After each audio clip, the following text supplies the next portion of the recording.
All right, we're getting prepped up for QDX meal day number 2. Now, I had to pull the video down. It got copyright struck despite having no views. So, number 1, why are y'all sleeping on my video? Number 2, why am I getting, I can't even see if I'm on camera. Why am I getting copyright strikes?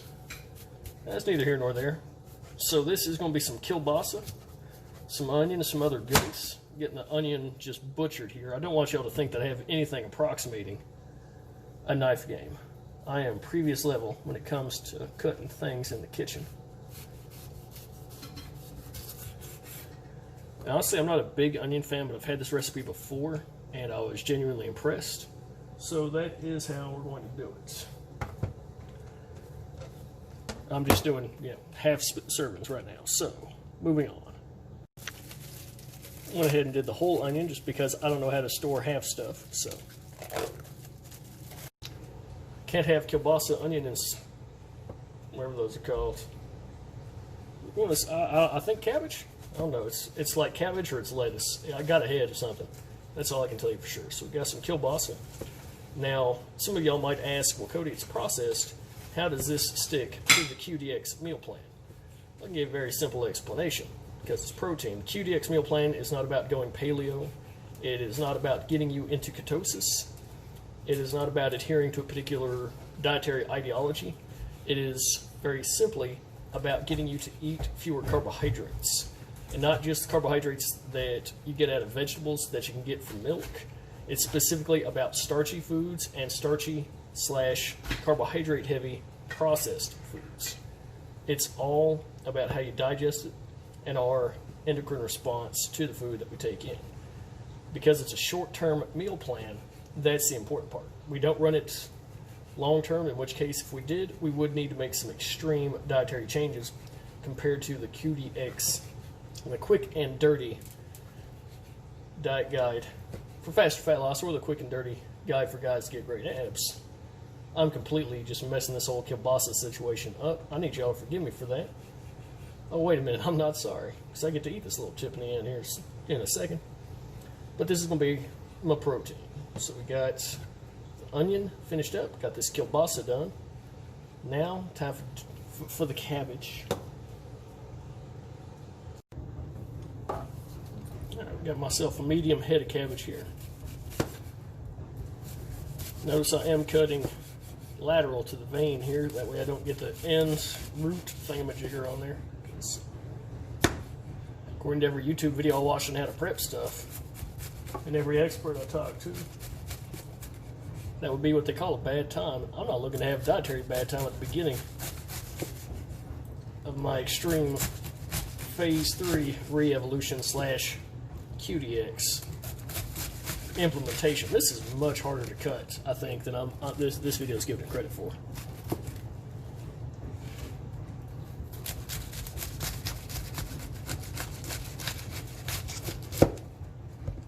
One thing to keep in mind is that if your finger is between the knife and the cabbage, your cabbage is going to turn a weird color.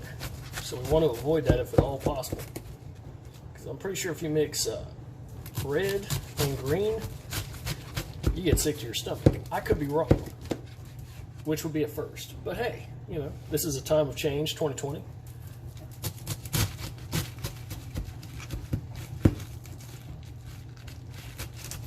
Oh God, that was so much more effort than I think I'm putting across here. I think I can get this one without taking off my fingertips. Alright, next up, the mixing. Got my chicken broth, and we're going to throw some right in here.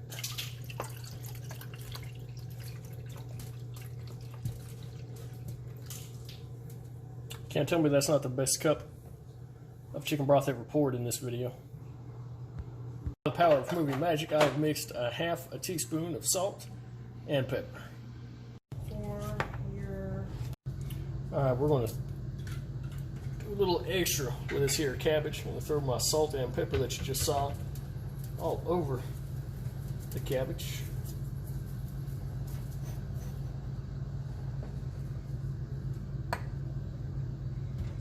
I'm going to throw my onions in here.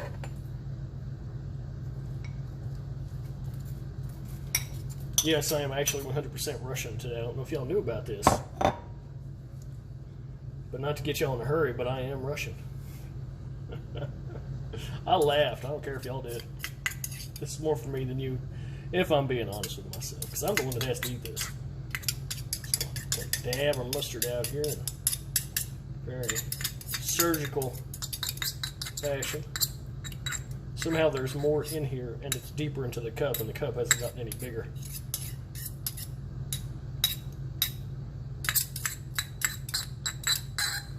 I feel like there was a better way to do this. But that's in the past. I'm trying to live at least in the present. And then, of course, the fun part, I get to drizzle that chicken broth all over it. I'm sorry that I just stole Epic Mealtime's silly sounds, but, you know, R.I.P. EMT, man. Is Epic Mealtime even still on? I know a dude that does Breakfast Champions. That dude is making some good food. I've got some of his recipes I'll be shooting next week, actually. 100% keto and 100% in line with that meal plan. Moving on. Good news. Looks like I'll be doing this for the next 2 years, so I will see you guys in 2022. The cabbagening. Alright guys, this is Cody in the year 2022. I'm going to go ahead and get this video sent back to my past self here. We finally got the cabbage softened up. Now some people might say, Cody, it wasn't 2 years, it was 20 minutes. But you know what? I prefer to live in my reality because it's more entertaining inside my head. So we got the onions in here. They have started to soften up. The cabbage is really taking up the moisture. It's definitely physically reduced in size. So I'll be able to throw my kielbasa in here in a second. Again, I've got a medium head of cabbage. I've got an entire onion. I ended up doing the entire onion as you saw earlier. I was going to do half, but every time I was trying to do something cool with the recipe, all I do is make a lot of food to be thrown away. So I want to see if I can't do not that today. Alright, so I'm finished stirring, finished talking. Let's go ahead and throw in the kielbasa. Alright, Cody, 2022. One last little adventure. Boom! Kielbasa. I like kielbasa. Honestly, I like sausage of any kind. First person to make a joke about that is going to get a letter from my attorney saying that you need to stop being so mean because Cody's sitting in the corner crying to himself. Alright, we're getting stirred up here. I'm a pot stirrer if ever there was one. Not really a pot, I guess it's a cast iron skillet. I don't know many things. But guys, what I do know is that this is high in some antioxidants, which are really important to get whenever you're on a low calorie, or excuse me, on a low carb meal plan. Because as you start to have your fat cells release their stored material, you're going to see that you might have some more oxidants in your system. Some free radicals, ionized particles, etc., etc., et friggin' all. So, besides, cabbage just tastes really good. I don't know how much of my favorite little chemical in nature, because Rhonda Patrick said it's the best, so I presume it's the best. Honestly, I don't know if she said it was the best, but she's definitely talked about it. But sulforaphane, being in the cruciferous of vegetables, I don't know if there's any left, or if it's denatured or inactivated by the heat.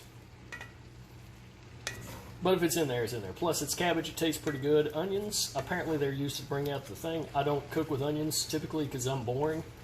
I think salt's a little bit too exotic spice for me, but I use it a lot just because I like the electrolytes. And also, I'm from the South. If I don't put salt on my food, I might, and this is a 92% chance verified by science, I might die. Alright, I'm going to cut this video off, and we're going to take a look at it on the plate. And what do we got here? Wunderbar! It fits both in the big thing and the little thing. This is an old family recipe that I definitely didn't just find on the internet. I need you to understand. I'm about to eat this. One last little scoop, because it's really, really hot. Oh but I want to melt my wooden spoon here. All right, guys, that is meal 2 from Cody's low-carb kitchen. If you don't like low-carb cooking, well then, fight me. Time to eat.